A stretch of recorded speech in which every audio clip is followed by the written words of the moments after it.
कोकण रहिवासी संगठना उल्वे नोड का पहला स्थापना दिवस समारोह उल्वे के श्री सिद्धिविनायक गणपति मंदिर सेक्टर 17 में भव्य रूप से संपन्न हुआ। इस आयोजन में उल्वे के सेक्टर 8, 9, 10, 16, 17 और 18 के बड़ी संख्या में नागरिक शामिल हुए। लेकिन ये सिर्फ एक जश्न नहीं था, बल्कि ये थी एक शुरुआत उल्वे के भविष्य को बेहतर बनाने की। स्थापना दिवस पर स्थानीय मुद्दों पर खुलकर बातचीत हुई। पानी की किल्लत, बिजली की समस्या, सड़कों पर फैली गंदगी और सबसे बड़ा मुद्दा उल्वे नोड की पहचान और उसके संकट। एफएस न्यूज नेटवर्क से बातचीत में कोकण रहिवासी संगठना के संस्थापक श्री सचिन राजे उरनकर ने कहा, हम सिर्फ समस्याओं की बात नहीं कर रहे हैं, हम समाधान तक पहुंचेंगे। उल्वे को एक बेहतर और सुरक्षित जगह बनाना ही हमारा संकल्प है।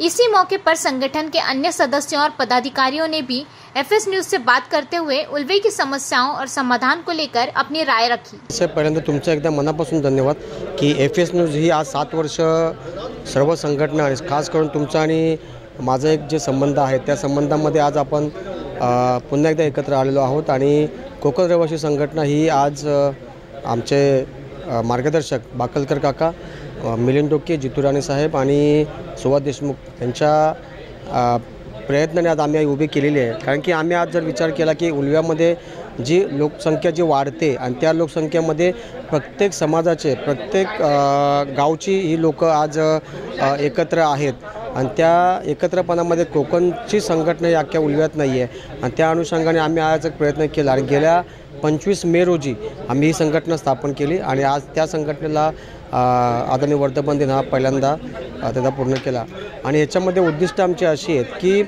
कोकणकरांचा विकास कसा व्हावा, त्यांना रोजगार कसा भेटावा, महिलांच्या काही समस्या आहेत, इथले जे रहिवासी आहेत आपले कोकणकरांचे त्यांचे काही समस्या आहेत, आपण संघटनेमार्फत आपण कसं सोडू शकतो याचे आमचे प्रयत्न चालू आहेत आणि आत्तापर्यंत ह्या 1 वर्षामध्ये आम्ही एक 50 ते 60% आम्ही त्या समस्या सोडवलेल्या आहेत। अजून काही लोकांच्या ज्या समस्या आहेत त्यात आम्ही मंडळाचे सचिव अनुपजी यांच्या मार्गदर्शनाखाली आम्ही त्यासुद्धा लिहून घेतलेल्या आहेत। ट्रेनच्या समस्या आहेत, बसेसच्या समस्या आहेत, ज्या तुम्हालासुद्धा माहिती आहेत त्यासुद्धा आम्ही नक्कीच प्रयत्न करू। काही ॲडमिशनचे प्रॉब्लेम्स आहेत, काही हॉस्पिटल, सिडको या संदर्भात। तर ह्या संदर्भात कोकण रहिवासी संघटना आत्तापर्यंत आम्ही एक 250 ते 300 जणांचा आम्ही ग्रुप स्थापन केलेला आहे आणि नक्कीच आशा आहे की याच्यात आपण जर बघितलं तर आत्ताच्या कोकण रहिवासी संघटनेमध्ये उल्वे नोडमध्ये आत्ता आम्ही शोधून किंवा याच्याने गाठीभेटी करून आता आम्हाला कमीत कमी 200 ते 250 कुटुंब आम्हाला भेटलेले आहेत आणि आम्ही काही ना काही म्हणजे गेल्या वर्षीसुद्धा किंवा ह्या 1-6 महिन्यामध्ये आम्ही झाडं लावण्याचा उपक्रम केला होता, त्याच्यानंतर गरिबांना कपडे वाटपचा उपक्रम केला होता आणि आत्ता येत्या ज्या दिवसात काही शाळा चालू होतील त्याच्या अनुषंगानेसुद्धा आम्ही काही ना काही उपक्रम आम्ही करणार आहोतच। अभी देखिए सर, कैसा है कि कोई भी संघटना चलाना है या कुठली पण संघटना जर आपल्याला चालवायची असेल तर त्या संघटनेमध्ये वेळ खूप महत्त्वाचा असतो आणि आज तुम्हीसुद्धा उल्व्यामध्ये राहताय की आपल्याकडे येणारी उल्व्यातले जी काही लोक आहेत ही नोकरदार वर्ग आहे, त्याच्या अनुषंगाने आज आम्ही एक 10 ते 11 जणांची एक आम्ही टीम तयार केलेली आहे। त्या टीममध्ये महिला आहेत आणि ज्येष्ठसुद्धा आहेत आणि नौजवानसारखी एक तरुणसुद्धा आहेत आणि त्याच्या अनुषंगाने आम्ही प्रत्येकाला कामं वाटून दिलेली आहेत। सिडकोचं असेल, पोलीस स्टेशन असेल किंवा ज्या काही गव्हर्नमेंटची जे खाती आहेत त्याच्या अनुषंगाने आम्ही प्रत्येकाला जबाबदारी दिलेली आहे। ती जबाबदारी पूर्णपणे ती व्यक्ती किंवा तो सदस्य पूर्णपणे करत असतो। मेन पॉवर साहेब असं जर बघितलं गेलं तर संघटन खूप महत्त्वाची मेन पॉवर असते आणि ती मॅन पॉवर ही आम्ही उल्वेकर मित्रमंडळ मुद्दा म्हणून मी आपल्या मंडळाचा मी हे करतो की तुम्हीसुद्धा बघता की 8 वर्षामध्ये आम्ही उल्वेकर मित्रमंडळासारखं काम कुठल्या संघटनेने केलं नाही, ह्याचे सुद्धा तुम्ही एक विटनेस आहात, साक्षीदार आहात। तशीच संघटना ही कोकण रहिवासी संघटना बनवायची आणि तशीच ही संघटनेची सदस्याची लोकंसुद्धा आहेत आणि आम्ही उल्वेकर मित्रमंडळ आणि कोकण रहिवासी संघटना यांच्या माध्यमातून जितकं होईल तितकं लोकांपर्यंत पोहोचण्याचा प्रयत्न आणि समस्या सोडवण्याचा आम्ही प्रयत्न करू। साहेब, पहिली गोष्ट कसं माहिती आहे का की मी स्वतः एक बोलेल की सिडको एक संस्था आहे। सिडको जी एक संस्था आहे की त्यांना फक्त तो एरिया डेव्हलप करायचा आणि डेव्हलप करून ते महानगरपालिकेला सपोर्टपद करायचे।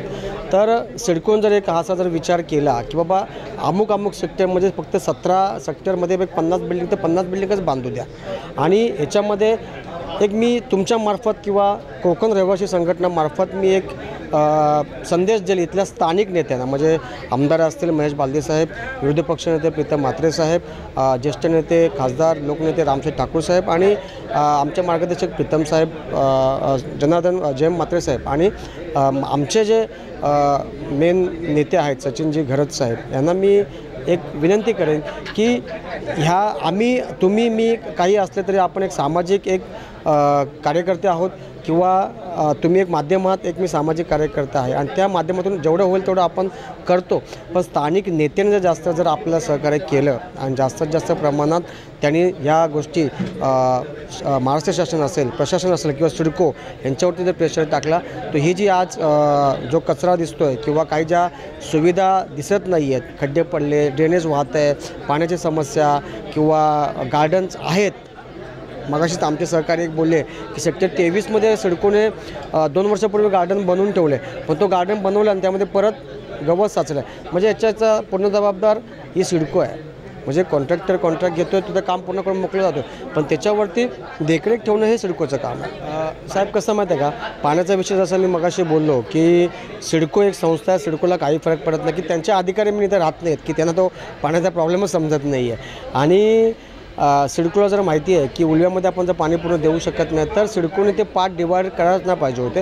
म्हणजे आत्ताचं जसं मगाशी मी बोललो की सिडकोने द्रोणागिरी, खारघर आणि उल्वा या तीन नोडला जास्त पाणी सोडलं. पण त्याच्यामध्ये एक टीका करायची म्हटली तर सिडकोचं जास्त प्रेम आहे खारघरवरती आहे. जर टीका करायची म्हटली तर सिडकोचं जास्त प्रेम आहे खारघरवरती आणि खरंच आहे, तुम्हाला सुद्धा माहिती आहे, कोण नेत्यांनासुद्धा माहिती आहे. जेव्हा पोट भरेल तेव्हा द्रोणागिरीने उल्वे नोडला तेव्हा पाणी भेटेल. मग जेव्हा खारघरचं पोट कधीच भरत नाही, कारण तिथे जवळजवळ 19 ते 25-27 मधल्याच्या बिल्डिंग त्यांचं पोट कसं भरेल. मग ते टॅप तिथं बंद करतात. मग जर हेटवणे धरणातून किंवा अजून जे मोरबे धरण आहे किंवा ह्याच्यातून जर 2 पाईपलाईन जर टाकल्या तर द्रोणागिरी आणि उल्वे नोडला आरामशीर पाणी पोचेल. पण हे सिडकोच्या हातामध्ये आहे, स्थानिक नेत्यांच्या हातामध्ये आहे की ही पर्याय शोधला आणि जर पर्याय शोधला तर नक्कीच निघू शकतं असं मला स्वतःला वाटतं. साहेब कसं आहे की 7 वर्षापूर्वी जे आपण रेल्वेला जे प्रयत्न केला तो तुम्ही स्वतः होतात. आपण न्यूज बनवल्या, इव्हन लॉकडाऊनलासुद्धा रेल्वेने बंद केल्या तेव्हासुद्धा आपणच त्या ट्रेन चालू केल्या. आता विषय कसा आहे ना की साहेब की जेव्हा 2009ला जेव्हा एअरपोर्ट सँक्शन झालं 2010ला तेव्हा उल्व्याला कोणच विचारत नव्हतं. कारण की तुम्हाला माहिती आहे, मला माहिती आहे की आपण नदी पार करून आपण इकडे यायचो. तेव्हा जो कामोठा एरिया असेल, खारघर एरिया असेल, आणखी जेव्हा प्रफुल्ल पटेल साहेब जेव्हा हवाई मंत्री होते, जेव्हा कामोठ्यामध्ये त्या 2 BHKचा रेट 200 रुपये 50 लाख होता आणि जेव्हा 14 तारखेला जेव्हा तो प्रफुल्ल पटेल साहेबांनी जेव्हा तो रेट एअरपोर्ट होणं सँक्शन केलं तेव्हा त्याची किंमत 1 करोड रुपये झाली होती. आणि तेव्हा हा उल्वा डेव्हलप चालू व्हायला सांगितलं गेलं की 2015ला तेव्हा आमचे आमदार, तेव्हा इथे तर कोण आमदार नव्हतंच म्हणा, पण तेव्हा आमदार आपले प्रशांत ठाकूर साहेब होते, तेव्हा त्यांनी सांगितलं होतं की 2015ला आपण एअरपोर्टचं पोझिशन देऊ. पण आजच्या लगत 2025 आलं आहे, अजून एअरपोर्टचं काही नाही. मी जर अभ्यास करतो आहे, मी कुठल्याही कुणावरती काय बोलत नाही, पण मी जर आज अभ्यास करतो आहे तर 2032 शिवाय साहेब एअरपोर्ट हा होणार नाही आहे. कारण की आज जर तुम्ही बघताय की माणसाला ट्रान्सपोर्ट खूप महत्त्वाचं असतं. माझा अभ्यास मी तुम्हाला सांगतो, बाकीचं मी काय सांगत नाही येतो ना. कारण की ज्या अनुषंगाने सरकार असेल किंवा काही जे नेते असतील हे जे बघतायत तर हे पहिलं एअरपोर्टच बघतात. पण मी एक सामाजिक आणि मी स्वतःचा पर्सनल बोलेल ते एअरपोर्टपेक्षा आमचं एअरपोर्ट आम्हाला नकोच आहे. आम्हाला फक्त ट्रेन द्या, ट्रेनच्या फेऱ्या वाढवा बस. कारण की आमच्यासाठी हवाई जहाज ही आमची ट्रेनच आहे, त्याच्यामुळे आम्हाला हवाई जहाजची गरज नाही आहे. कारण की येणारा जो भाग अजून वाढतो आहे किंवा ज्या तुम्ही सिडकोच्या बिल्डिंग बघितल्यात त्याच्यामध्ये येणारा हा वर्ग हा कामगार वर्गच आहे. त्याच्यामुळे तो काय विमानाने प्रवास करणार नाही आहे. त्याच्यामुळे तुम्हाला हवाई जहाजची गरज नाही, आम्हाला बुलेट ट्रेनचीसुद्धा गरज नाही आहे. आम्हाला जे आमची धावती लोकल आहे उरणपर्यंत ती फक्त आम्हाला 10-10 मिनिटांनी 5-5 मिनिटांनी द्या, आम्ही त्याच्यामध्ये सुखी आहोत. माझं नाव जितेंद्र अनंत राणे उर्फ जितू. मी संघटनेचा अध्यक्ष आहे. तो कोकण रहिवासी संघटना स्थापन करण्याचा उद्देश आमचा असं आहे की बरेच लोक इथे असे आले आहेत की कानाकोपऱ्यातून राहायला आले आहेत, पण त्यांची कोणाची ओळख नाही. आणि कोकणकर संघटना ह्यासाठी निर्माण केली की इथे सर्वजण एकत्र येऊन कोकणकरच्या सुखदुःखात एकत्र येणं खूप महत्त्वाचं आहे. आधी कसं होतं, काही गोष्टी घडल्या की आपण आपले रिलेटिव्ह यायला उशीर होतो, पण जे आपल्या आपुलकीची माणसं जवळ असतील तर दुःखामध्ये कोणाचं काय झालं ॲक्सिडेंट वगैरे त्या टायमाला आपली जवळची माणसं जवळ असावी, त्यासाठी हे संघटना स्थापन करण्याचा आपण मेन उद्देश आमचा आहे. आणि आत्तापर्यंत 1 वर्ष आपल्या या संघटनेनं झालेलं आहे. आज आपला प्रथमच वर्धापन दिन साजरा करतो आहे. आणि त्या वर्धमान दिनात सर्वांनी सहभाग घेतला त्याबद्दल त्यांचे पण सर्वांच्या खूप खूप मनपूर्वक आभार. आमचे संस्थापक सचिन राजे हेरुणकर त्यांचं खूप मोठा वाटा आहे कोकणकर रहिवासी संघटनेमध्ये. बरेच गोष्टी अशा आहेत की सामाजिक शासकीय किंवा कुठे लोकांना जॉब लावायचं ह्या संघटनेमध्ये म्हणजे सचिन मार्फत ह्या संघटनेत बरेच असे सामाजिक शासकीय कामं केली जातात आणि त्यांचा खूप मोठा वाटा आहे की आपली संघटना मोठी व्हावी आणि त्यांचं उद्देश पण चांगले आहेत आणि ही संघटना अजून खूप मोठी होईल आम्ही अशी आशा बाळगतो. माझं नाव प्रज्ञा पवार. आपलं कोकण रहिवासी संघटना जी आहे ती उल्व्यामध्ये आपले कोकणकर एकत्र करण्यासाठी म्हणजे जे बाहेरून आलेली लोक आहेत त्यांना आपण एकत्र करतो आहे. त्यांचे प्रॉब्लेम्स काय आहेत ते जाणून घेतो आहे. त्यांच्या समस्या आहेत कुठल्याही असू देत, सामाजिक समस्या असू देत, राजकीय कुठल्या समस्या असू देत, त्याच्यावर आपण निरसन करू. जे कोणी कोकणकर आहेत उल्व्यामध्ये त्यांनी एकत्र यावे, आम्हाला सहकार्य करावे, त्यांचे प्रॉब्लेम्स आम्हाला सांगावेत. आम्ही त्यांच्यावर काम करण्याचा प्रयत्न करू. नमस्कार, माझं नाव अनुप चौगुले. मी कोकण रहिवासी संघटनेमध्ये सचिव या पदावर कार्यरत आहे. सचिन राजे आणि जितू साहेब यांच्या अध्यक्षतेखाली आम्ही कोकण रहिवासी संघटना 1 वर्षापूर्वी निर्माण केली होती. तर त्याचा आज वर्धापन दिन आहे. तर आम्ही हा वर्धापन दिन सुख समाधानाने आता साजरा केलेला आहे. तरी नवीन कोकणकरांना आम्ही अप्रोच करतो की तुम्ही आमच्या संघटनेमध्ये जॉईन व्हावे. ह्या संघटनेचा मेन उद्देश हा असा आहे की आपण जे काही उल्वेमध्ये कोकणकर आहेत त्यांच्यासाठी एक आधारस्तंभ म्हणून ही कोकण रहिवासी संघटना कार्यरत आहे. ती 24 तास कार्यरत आहे. काही प्रॉब्लेम झाला तरी आम्ही इथे अवेलेबल आहोत कोकणकरांसाठी. आणि जितू साहेब, सचिन राजे आणि आमची पूर्ण टीम ह्यासाठी कार्यरत आहे. तुम्हाला कोणताही वैयक्तिक किंवा सामाजिक काही प्रश्न असतील उल्वेमध्ये तर त्यासाठी आम्ही समर्थ आहोत.